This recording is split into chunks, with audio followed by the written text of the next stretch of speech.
Hello, kitties. We are going to have a good time together tonight.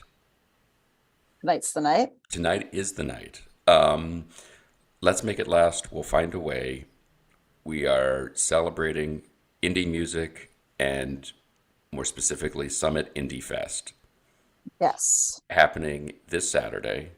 my birthday. I was just going to say, do you know anything else happening on October Yes, 22nd I that we should be know. aware of? It's a And good day. so, yeah, and we have five of the acts that will be playing at Summit. We talked to them, and if you listen to the podcast as of which came out yesterday, Hmm. we aired excerpts of these conversations. But here you get the full Magella, the full, Hit and caboodle. yes, exactly, Monty, the full Monty. the full, yeah, Angry Bishop. I don't know what. I don't know. Your Um, fill of it. yes, and so what we're going to do is we're going to run our interviews with Alana Ray and Sneaky Miles. Yes. We're going to take a little break. You can go refresh your cocktail. Do you want to hold up that book again so we can show Mm. folks what they should do? There You you go. should How to drink definitely. like a rock star. Yeah. Hmm. So if you're Perhaps Lenny we'll find out. Kravitz, Oh, yeah, if you're Lenny Kravitz, you just pop some Dom Perignon and heat up some vegan pizza. right. Anyone else You good know. in there? Oh, there's so many good ones in here. Carly Simon is Chateauneuf du Pape. I don't know how to pronounce Easy that. for you to say. Um, we're gonna skip over him. Yeah. Joan Jett, Cherry Oh, Ale. there you go. And it goes to Amy Winehouse is in here, which feels a little Yeah, I was just thinking like, oh, unfortunate. this would be great, except for the fact that if somebody had a Yeah, problem and has decided to stop that's imbibing slight. for Yeah. health, yeah, Paul McCartney has a Macarita, which sounds delicious. It's like a blood orange Macarita. So that's one we'll have to try on the show. he just loves being Paul McCartney. He It's does. great. I love him being Paul McCartney. I know.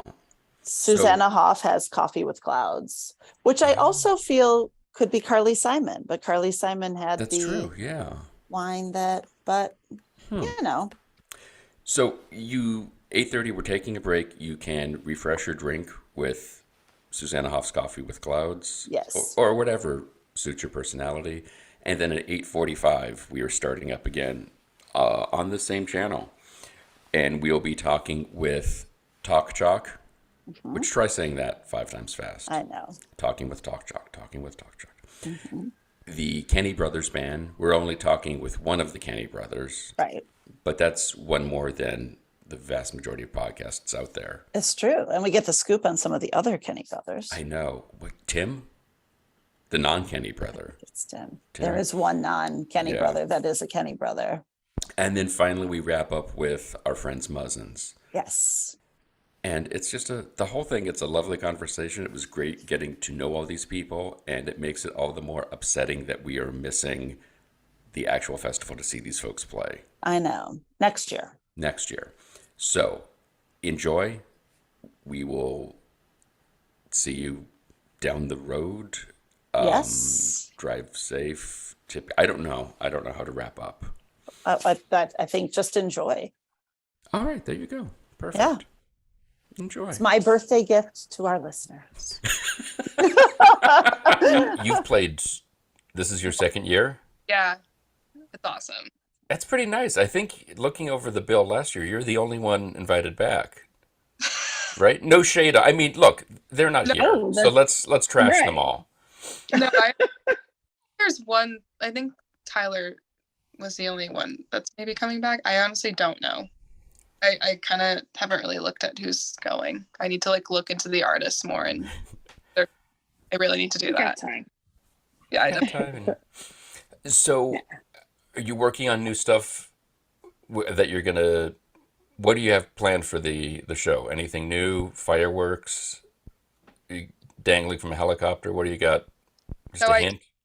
I do have a song coming out before the show, October 18th. I'm coming up with like my debut single finally. Like I'm finally releasing music again. Again, what happened? Oh, I just took everything down because I released everything when I was 17 and I the lyrics and just the sound was not professional and it wasn't me. So I kind of just I wanted to start fresh. It's How got to does that be. feel? Oh. Listen to Um, Heidi. so long to find my sound. Like I literally, I think I did like every genre when I was just, I didn't know what I wanted to do, but I finally figured out like I like the singer-songwriter kind of genre, and I'm it's more pop too, if that makes any sense. But Mhm. you guys will see. It's a lot of different stuff going on.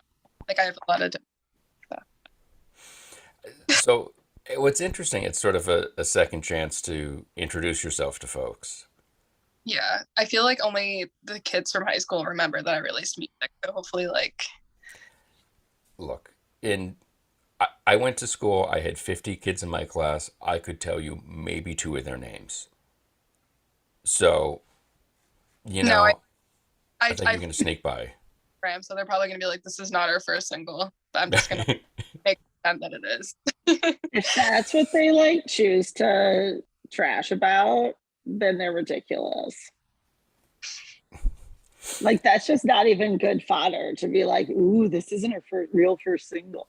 No, I just like, yeah, this is my first single, and it's like literally not like, yeah. But I can't wait to like have music out again because it's been so long. Yeah, are you nervous about sending it out to the world? Because these are, I mean, in many ways, like in other musicians we've talked to, it's always you're pushing your children out the door to go outside and play, and you hope they play well with others. Are you Yeah, nervous about that? yeah. Like since quarantine, I've been working on a project, and I've just been like listening to like obviously the songs I'm releasing for so long, and I'm like, oh my god, it's finally gonna be out, and it is like nerve wracking, but I just want it to be out, and I'm like kind of nervous about like who's gonna listen to it and how good it's gonna do, but like I think it'll all like work out, and I'm just hoping people like it and resonate with it. That's like my goal. Yeah. I mean, I'm assuming you had that moment of everything clicking where you go, this is what I want it to sound like. This is what I hear in my head. Yeah, I was like literally doing like, I don't know if you know hyper pop.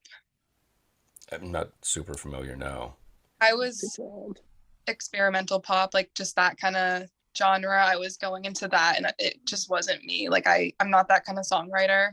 Hmm. Um, so I was just trying a bunch of different things, and it's good that I did because now I won't be as curious down the road. Like I won't be like, you know what, this is kind of getting old. I need to like do this now. Like now I know exactly what I want to like for now. So Yeah, and it's a good, I mean, you still got some time ahead of you to really expand and grow in other ways that are not just simply by changing genres, or you also know what you can do in those genres should you choose to ever incorporate bits and pieces too.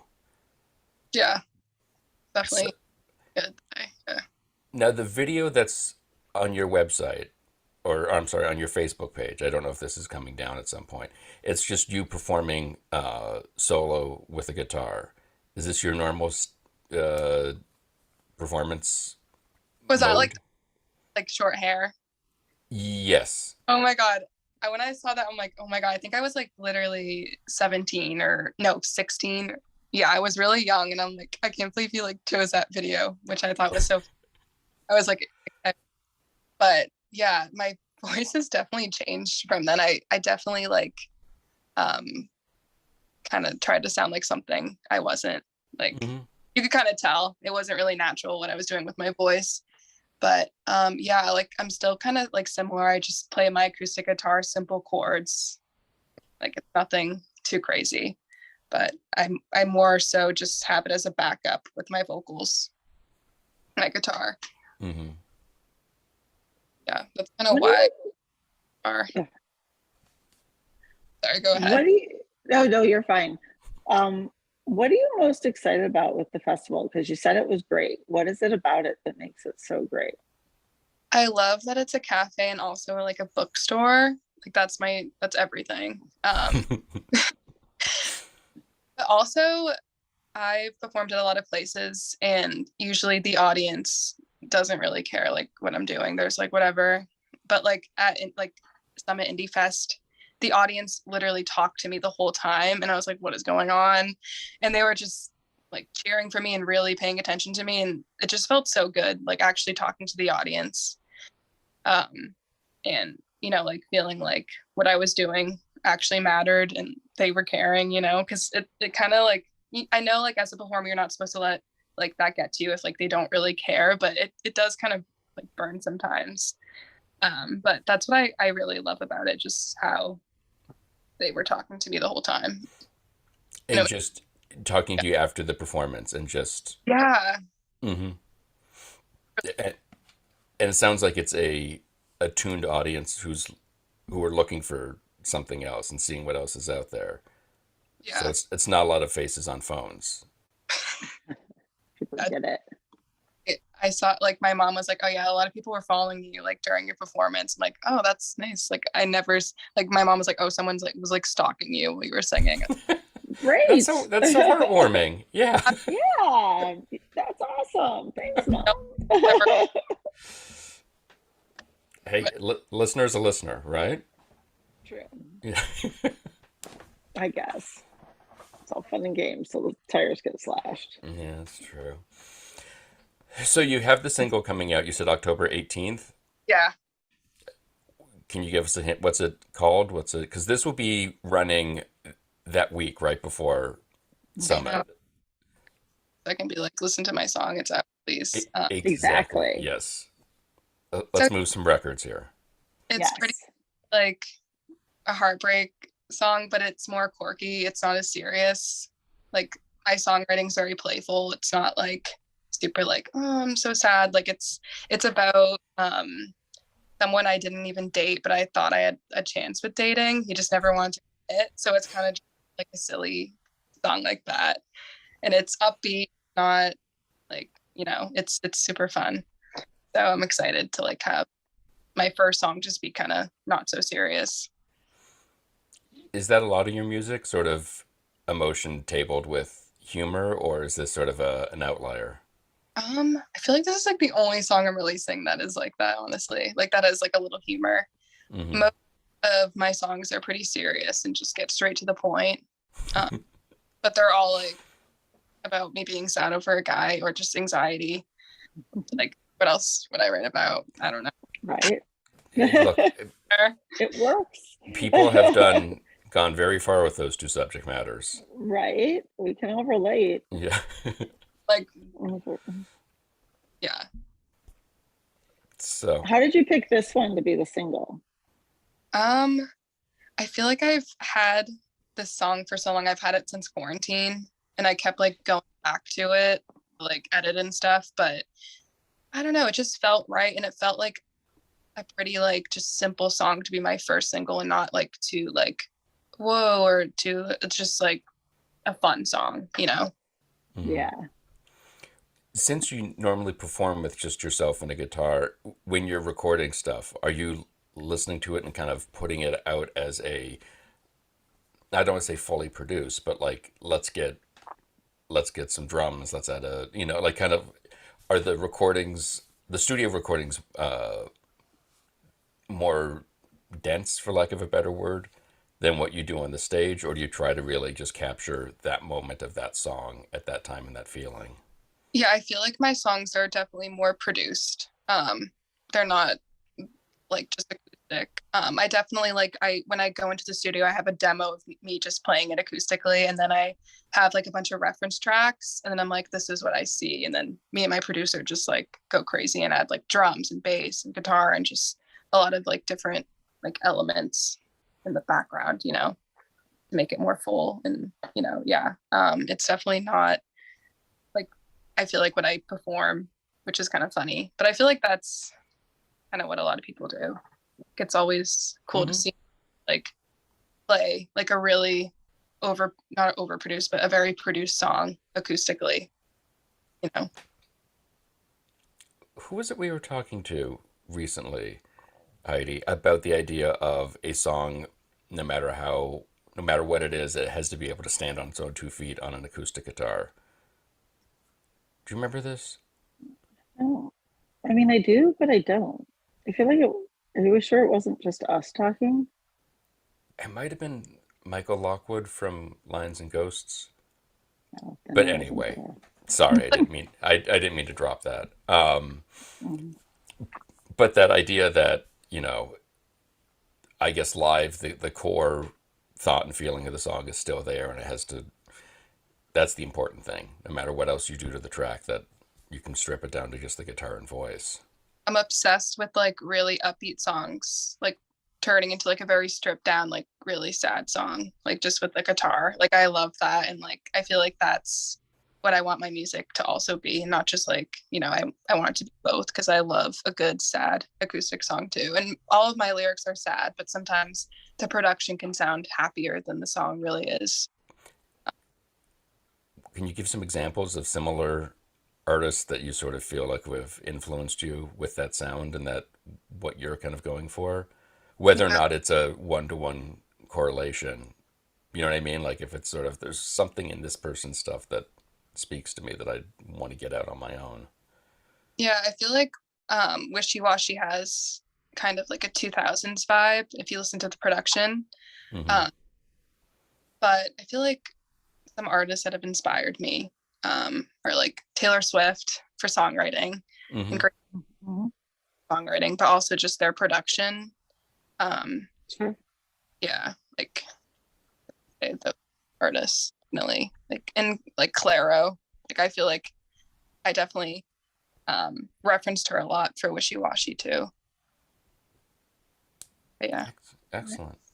So you've got the single. Is there an EP or an album in the works? Yeah, there is.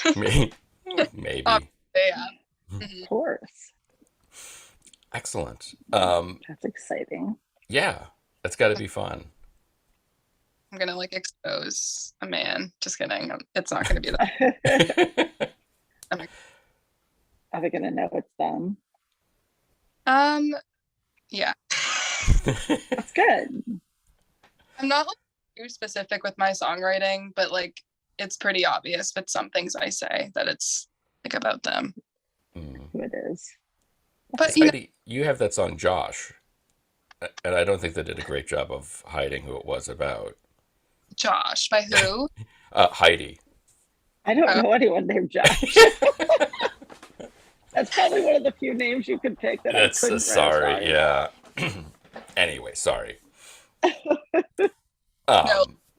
Like as a songwriter, I feel like that's all you can really do. Like if a guy broke your heart, like just release a song about it. Like how are you, like that's just how I heal. Like I don't know. Like whenever I'm having an anxiety attack or I'm having a mental breakdown, like I just write a song and it calms me down. I'm like, okay, this is how I'm feeling. Like seeing it written down on a piece of paper, that's like how I truly understand how I'm feeling.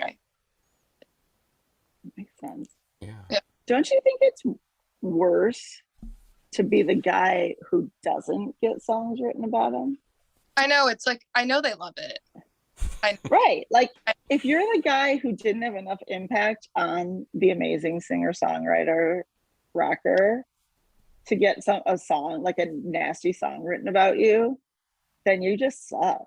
Like at No. least if you like had an impact and you get No, something written about you, then you had an impact on their life.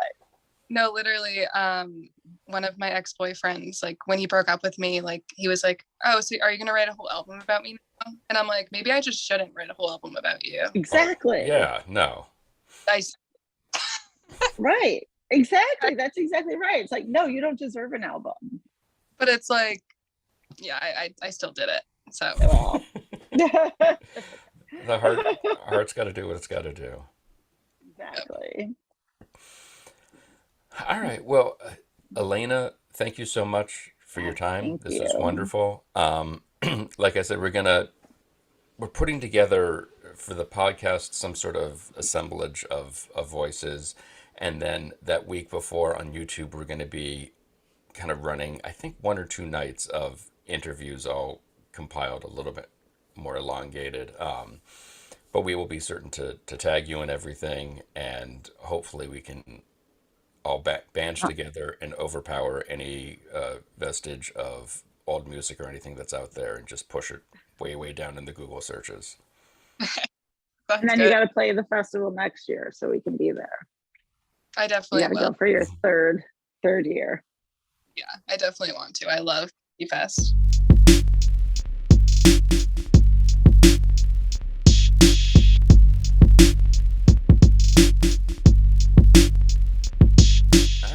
How's everything sounding? You ready for the Summit Fest? Yeah, I think so. yeah, it was a good practice. We've been working on some new stuff and feeling really good about it. All right. It'd be weird if you came on like we got some new stuff and we're really not happy with any of it. But We're still on the fence about the whole song. Like, so how long have you guys been together? What brought you to Indie Fest? Well, we've been together for a couple of years now. It was actually fall of 2019. We were all playing the same open mic. I was running sound for it. It was at the Freedom Cafe at UNH. And one by one, we just kind of started playing with each other and accumulating band members until it was the trio. And then Summit Indie Fest was actually, Joel had reached out to us saying that the bill was full last year, but he really wanted us to go check it out and just be a part of it and meet people. And he had said that, you know, he definitely wanted us on for the following year, which is coming up now. But yeah, mostly through meeting Joel, and he's been a really nice person and very gracious with opening doors for us. that's awesome. Did you know him before? No, he just reached Yeah, out. I think he messaged us on Facebook, and he said something just like, "Hey, can you give me a call in 5 minutes?" or something, something like that. I was like, "Okay," and I spoke with him on the phone. I don't remember if we all did it. Yeah, it or was that practice. we were at band practice, and I saw a message from Summit Indie Fest, and he just gave us a call, invited us down, and we were like, free music, Yeah. like. So well, at least it said Indie Fest. Like if some stranger said, "Can you give me a call?" I'd be like, "You're repossessing my car, aren't you?" Like, Right. Like, yeah. what is this? Yeah, we're in the business of accepting strange offers. Yeah. As Hey, as any good indie band needs yeah, to. exactly. So have you guys been playing out a lot recently? You in good shape, or just I guess from recording, you're probably writing some stuff. You're in. I feel like we're playing shows every weekend. I don't remember the last time I had a weekend where I sat at home and was able to yeah, we definitely stay busy playing.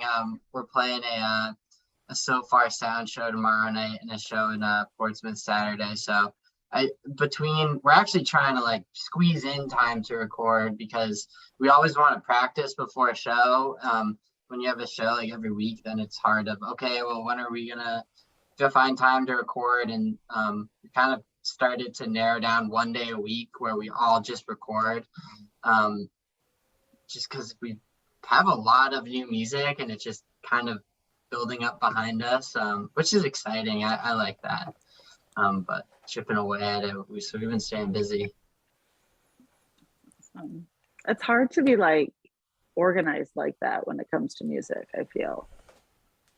Yeah, it's difficult, well, especially since we all work full-time jobs as well. And we also have, you know, personal lives and other people that we need to see, family and everything else. So it's definitely a tightrope between, you know, personal and professional and music, and also giving yourself enough space to be creative. You know, Yeah. you pencil in, I can pencil in an hour tonight to be creative. Like, okay, go. Yeah, exactly. Sometimes it is that way, but usually I feel like often it's more like playing shows or going to see other shows. I feel like is when I get the most inspiration to get creative. But we find the time. Yeah. And so, what's the writing process like between the three of you? Does somebody bring in something, or do you just play around in a room till the three of you lock on an idea that and go from there? Yeah, I mean, I feel like one of us usually brings some like structure, like song structure, like just like a verse, chorus, or maybe a bridge too, and like just like lyrics and like a simple acoustic rhythm.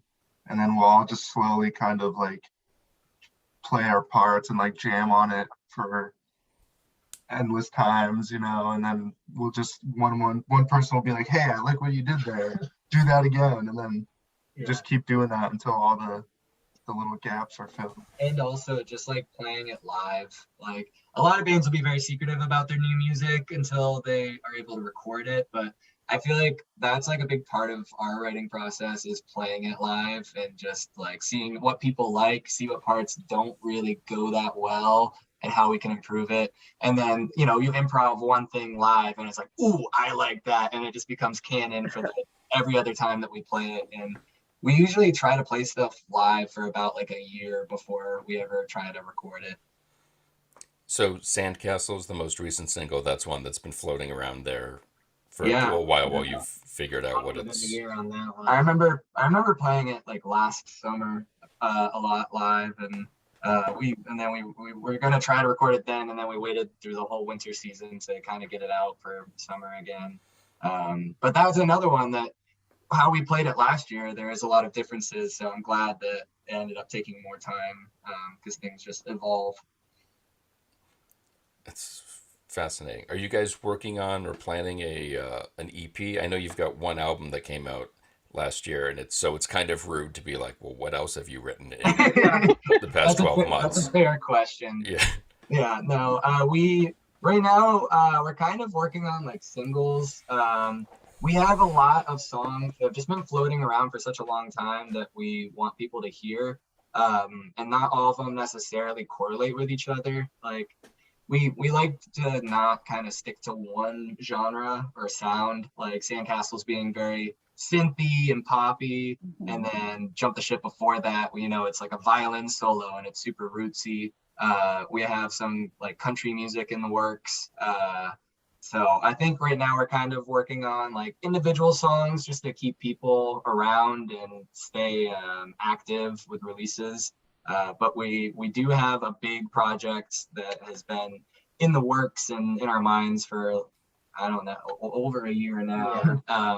That has been like the big one that we'll work up to. So there will be a collection that will come out eventually again. But right now it's mostly individual songs. That's amazing, but it does sound exhausting. Yeah, that's a good kind of exhausting. It's a kind of exhausting. Right? Yeah. When you're tired at work, you remember like what you did the night before, and you feel a little bit better about yourself. It's so true. It's that whole thing when you're like, oh, I can't do this anymore. And you're like, I'm such an asshole. People dream of being able to do this, and we're doing it. Exactly. Our worst days are better than a lot of days that are our day jobs. Right. I Fair. totally get that. No, What are when you you- most looking? Oh, go ahead. No, you go. What are you most looking forward to about actually being at the festival, not just popping in to check it out for a set? I guess like just the experience we had last time, just like attending and being able to talk to the different artists there and different people involved in the music scene. Like we already like gained so many like new connections and like show opportunities just from like watching the bands play there. So like I feel like we're gonna get a taste of that again, of just being able to meet new bands and, you know, like just find more people in the scene and kind of help each other out in the process. Yeah, we're like a pretty social band too, as far as like talking to people and kind of having like no egos and trying to support like other local artists. Usually when we play live, we try to do as even of a split of pay as we can, and you know, it's always about just keeping everybody like friends and keeping the scene alive. And I feel like Summit does a good job of doing that. So being a part of that and being able to chat with everyone else and connect and try to set up more shows. I know that's in the end Joel's like goal with the whole thing with the artists is he's really trying to support the scene and kind of connect everybody. And he even will go around and introduce you to each other and everything. It's so we're, apart from obviously just getting to play our music for people, which is always, you know, our favorite thing to do, definitely being able to socialize and have a couple beers at Book and Bar. Yeah. Sure. When some of the artists, other ones we've talked to, have said how the A Summit Indie audience is more attentive and more attuned and more, how did she put it? Like basically kind of interested in what you have to say Mm-hmm. and wants to sort of hear what you guys are up to.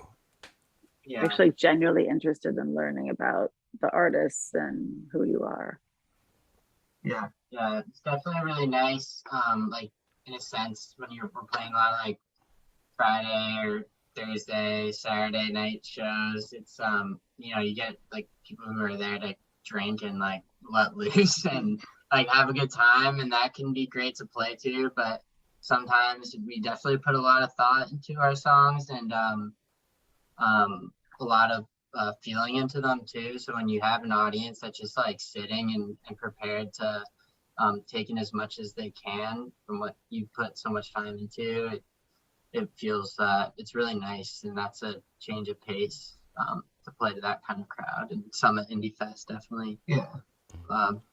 harbors that.